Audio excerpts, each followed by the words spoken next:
Hi guys, and welcome to another episode of Getting Dev Working by Decker Does Rust. In the previous episode we kind of set up Vagrant so we could actually start using it. So what I'm going to do is I'm going to make a directory.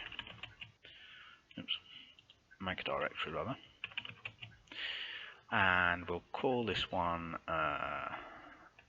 Decker Does Rust OS.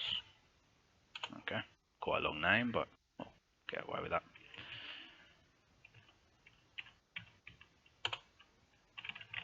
Oops. So it's empty at the moment. I'm going to do a couple of things. First off, I'm going to actually create a new...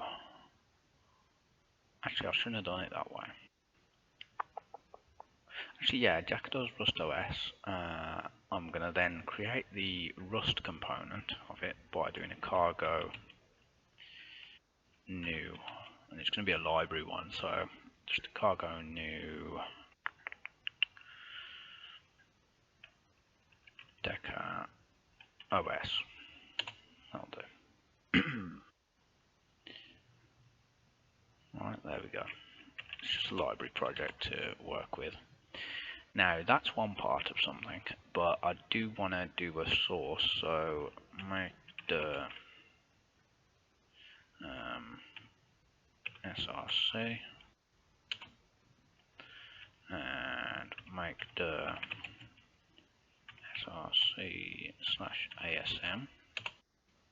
Just put my assembly files just in a logical place for now. I also want to make a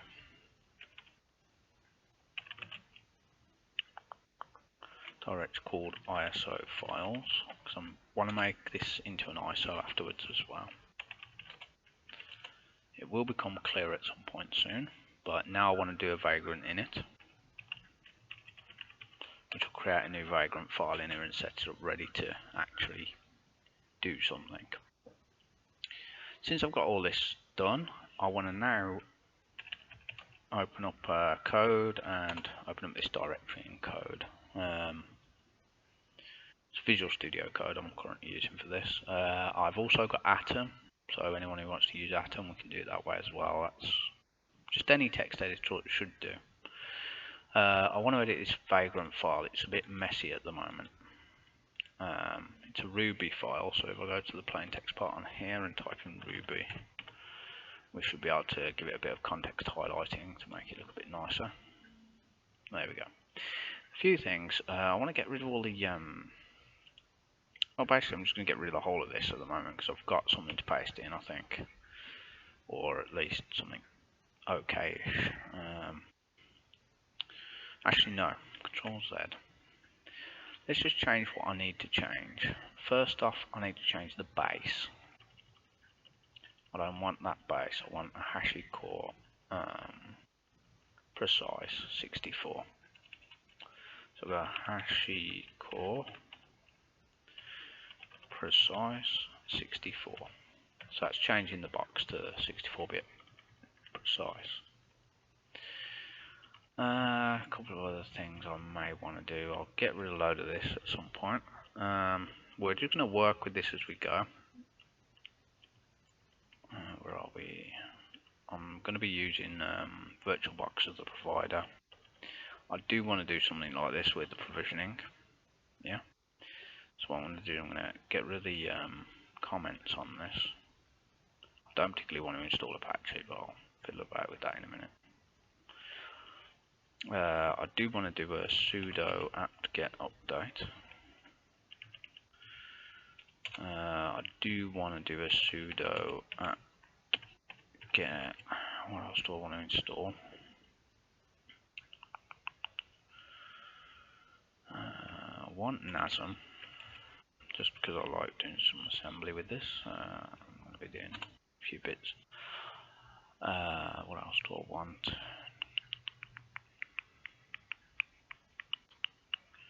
No, I can't remember now. I may actually have to have a quick mess about with this. I'm sure I wrote down a list of prerequisites I want. Yeah, I want to link. I want to have like a binary utils or a link debug sort of thing for this, so I'll have a little think about this.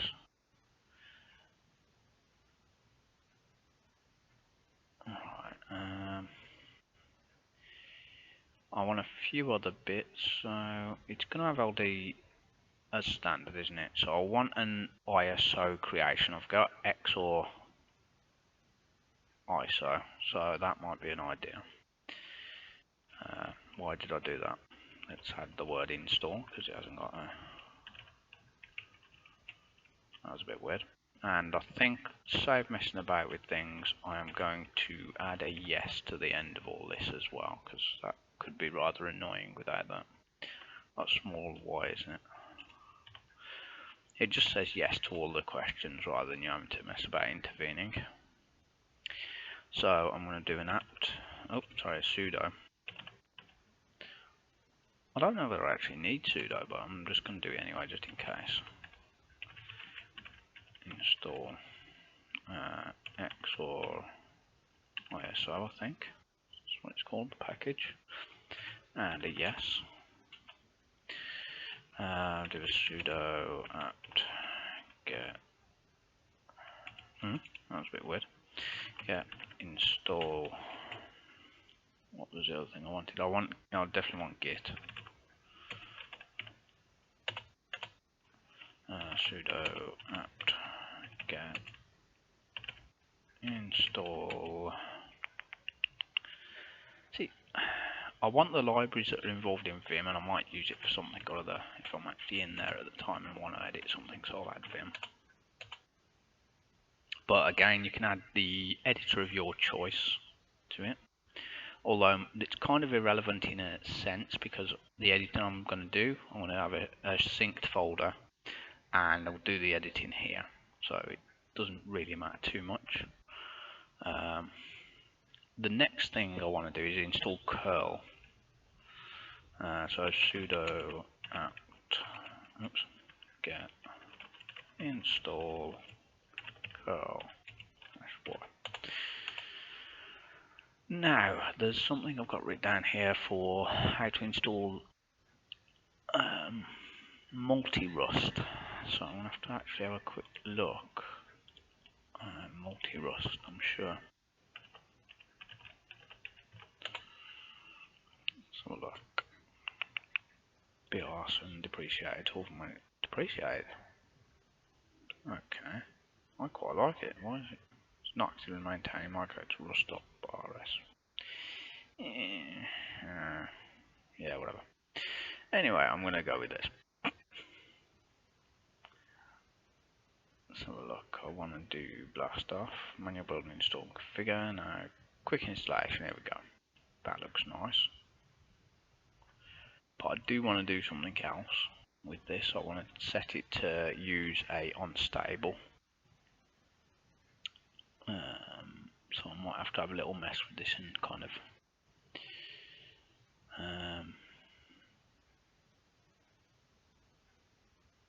yeah, that's pretty much it. But I do want a couple of. I'm gonna have a little look at this. I need to fiddle about with this.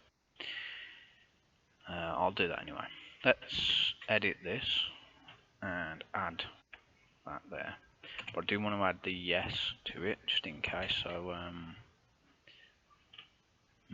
I think you have to dash s it, don't it?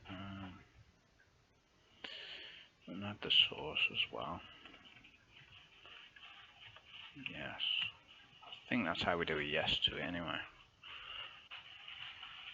Let's have a look. Then we can go one further and actually have an actual particular nightly version. Let's see if I can find a decent nightly usage. Here we go.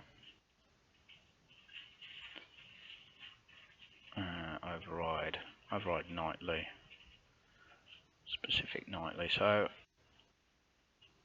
overriding compiler specific directories, rust, multi-rust, update, toolchain. Overriding the compiler, information current override can be removed. Toolchain specification cross archive date as in in which case toolchain is downloaded from the archive of that data available. Any other specified consideration, explicit Rust version number as blah blah, or custom toolchain identifier contents. Stale bit and unlikely all download from corresponding. Okay, I'm going to say nightly. I don't know whether that'll work, but I'm going to give it a go. Just so you know, no testing of this yet. I'm just doing it on the fly. So it should be something like multi-rust default, and then hopefully they're just set to nightly. I may have to find out a date and time for nightly or something like that, but I'm just going to say nightly for now, and hope that it does the most recent nightly. Otherwise I'm going to have to find out the actual dates and just do a dash blah blah day and stuff like that. But for now we'll give that a go. If I get an error, I don't want Apache 2, like I said before, that's just part of there. I don't particularly want that. Not at the moment anyway, and I can always install other things from within the shell. I just want this set as a OK setup of Rust to start me off.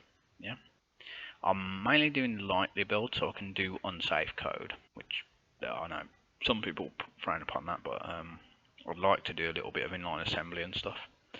So we'll give this a go. I'm going to save this now. Let's have a look. I've got that set with Vagrant file all set, hopefully. Yeah, that's all done. So I'm now going to do a Vagrant up, and it will set the box. It will hopefully do all the bits and pieces. So let's start it off, and I may pause because it may take some time to do this. Right, default. Okay, it's using default thingy. It's importing the box. Come on. Just want to see it get started, and then I'll pause, I think. It's taking a while to import the box, but it's doing. Pretty sure I don't have any other boxes anyway at the moment. Okay, 80%, 90%. It's really taking a while. I must have to mess about with that. Checking blah blah blah up to date. That's fine, I think. I think it was not long downloading anyway. Now the virtual box, that's fine. That's fine, I'm booting VM. As soon as it starts doing its apt-get update, I'll pause the video purely because I just want to make sure I'm 100% certain that it's booting and starting. Again, any problems we come across, we'll kind of get through them and deal with them. The only problem I can see possibly making an annoyance is going to be the multi-rust default nightly. It may need to be default nightly dash something something something. So it's making a new auth key, I think, in a minute. It's going to moan about a few things. So what's it doing there? Right, connection disconnected. That's a bit weird. We'll wait for a few seconds, see if it just does its thing, because I think it's got to update insecure keys and stuff like that as well. There we go, newly generated key pair, because as standard it's just got an insecure one. It's doing the it's doing its update now, so I'll see in a second. Okay, it seems like it's gone through okay, so I'm going to actually now do a Vagrant SSH and see if I can get into it okay. See how this goes. It didn't seem to give me any errors to start off with anyway. Let's clear that. cd / Vagrant. We've got all our bits and pieces in there. Let's do a cargo -v for version. No default toolchain configured. That's not good. Why is it doing that? Multi-rust default nightly. Let's give that a go again.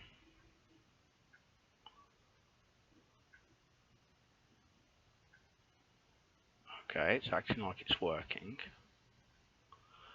But if it's working, why is it saying that there's no default one set?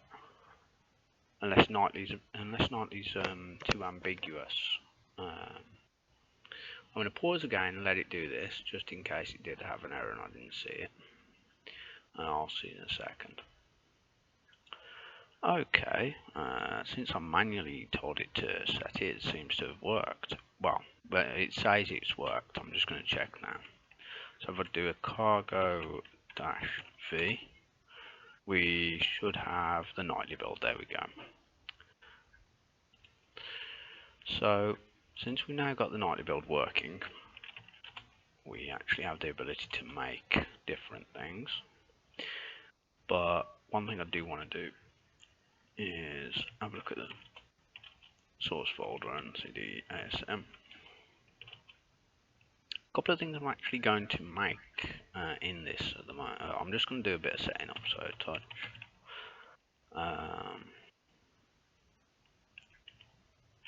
multi-boot